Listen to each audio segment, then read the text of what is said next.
एक दिन गौतम बुद्ध अपने शिष्यों के साथ एकदम शांत बैठे हुए थे। उन्हें इस प्रकार बैठे हुए देख शिष्य चिंतित हुए कि कहीं वह अस्वस्थ तो नहीं है। एक शिष्य ने उनसे पूछा कि हे प्रभु, आज आप मौन क्यों बैठे हो?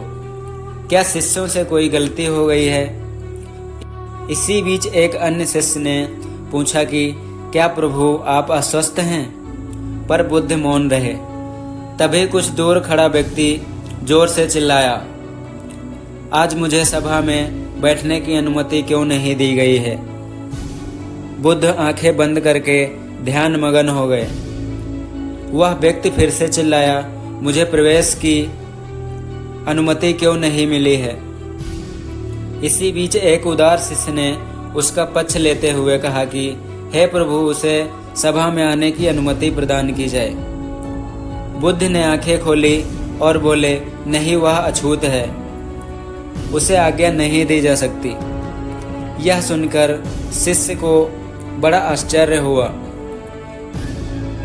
बुद्ध उनके मन की भावना समझ गए और बोले, हाँ, वह अछूत है। इस पर कई शिष्यों ने बोल उठे, हमारे आश्रम में जात पात का कोई भेद नहीं होता, फिर वह अछूत कैसे हो गया? तब बुद्ध ने समझाया, आज वह क्रोधित होकर आया है। क्रोध से जीवन की एकाग्रता भंग होती है। क्रोध ही व्यक्ति प्रायः मानसिक हिंसा कर बैठता है। इसलिए जब तक वह क्रोध में रहता है तब तक अछूत होता है। इसलिए उसे कुछ समय एकांत में खड़े रहना चाहिए।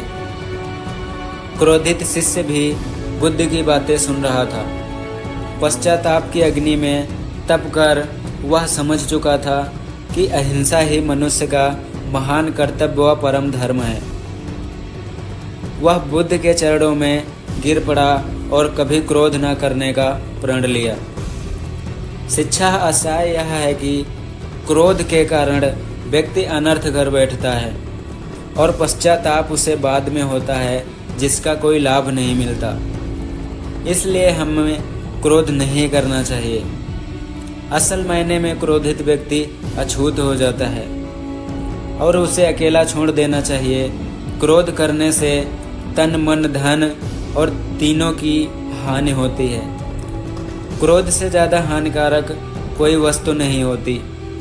इसलिए हमें क्रोध नहीं करना चाहिए। और ऐसे ही इंस्पायरिंग मोटिवेशनल वीडियोस को देखने के लिए हमारे YouTube चैनल मुकेश सैनी को सब्सक्राइब करें और बेल आइकन को भी प्रेस करें, ताकि आने वाली वीडियोस को मिस ना कर